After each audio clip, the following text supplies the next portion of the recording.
Not all veils referring to face and head coverings extend to the feet. Some simply cover the head and face, while others extend over the shoulders and to the midriff. The Turkish yasmak was two parts, one to veil the face under the nose, and the other tied across the forehead and draping the head.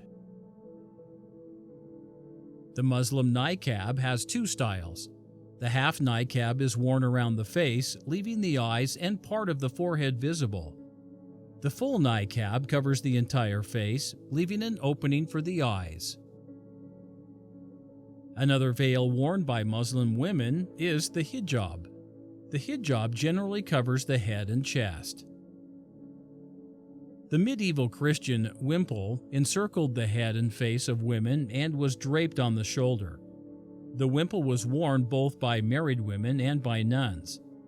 Nuns today who wear a traditional habit continue to wear the wimple. The list of variations of head coverings, including those that extend to the feet and cover the body, are near endless and continue to the modern day in modified forms.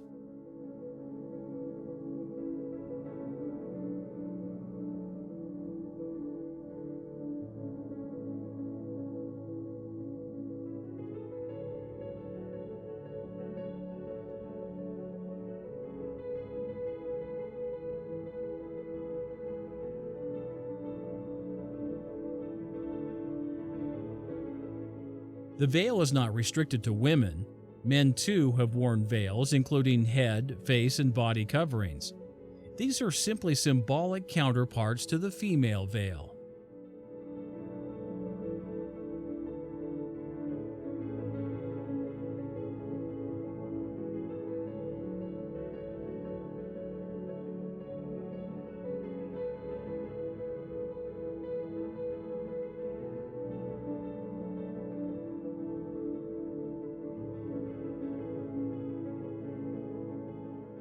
The visor of military armor is also a masculine form of veil, covering the entire head and face, except for a slit or holes for the eyes. Veils, head coverings, and body wraps clearly follow the archetypes of the polar configuration. To begin with, we know that the archetype of the heaven man, male and female, was derived from the Axis Mundi as torso, the planets of Venus and Mars as the heads, with the crescent as outstretched arms. The Axis Mundi was often opaque, but was sometimes translucent and looked like it draped the planet Mars. It looked like a veil or curtain. From a perspective of an earthbound observer, the top of the Axis Mundi occluded the bottom portion of Saturn's sphere, the chin of the face.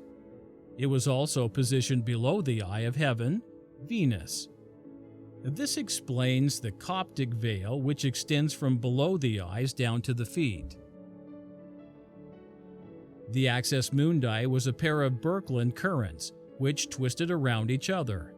This gave the appearance of an ice cream cone, or wrapped fabric. This is the common motif of wrapping oneself in the veil, as did Tamar. Veils and scarves covered the head while keeping the face open, like the wimple, gargush, and kokulin. This pattern is modeled after the primeval enclosure surrounding the nested planets, Mars and Venus. Head coverings were also wrapped around the neck and over the shoulders. This is likely due to Venus's encircling tail called the Serpent of Creation. The combination of enclosure and pillar gave rise to the covered shoulder or full-body veil, such as the burqa and hooded cowl. It is this archetype that served for the veil imposed upon each of us. Only a full-body veil can properly symbolize the complete envelopment of our consciousness, its field effects, and its memory. Or, as the scriptures put it, being within the veil. The scriptures speak of another kind of veil, the veil of the tabernacle and, later, the temple. This veil did not enclose, but separated the most holy place, or Holy of Holies, from the rest of the tabernacle.